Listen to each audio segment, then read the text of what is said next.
Jeste li ikad čuli za teoriju crvenog auta?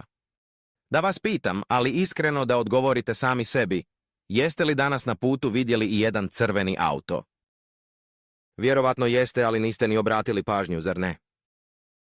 Sad zamislite ovo, da vam je neko rekao da ćete za svaki crveni auto koji primijetite dobiti $50, koliko biste ih onda vidjeli?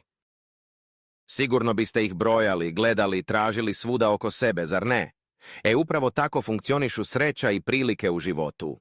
Ako ne gledate, ako niste svjesni, prilike samo prolaze pored vas i vi ih ni ne primijetite. Ako znate šta tražite i u šta vjerujete, bilo šta može postati prilika. Zato vas pitam, na šta ste danas fokusirani?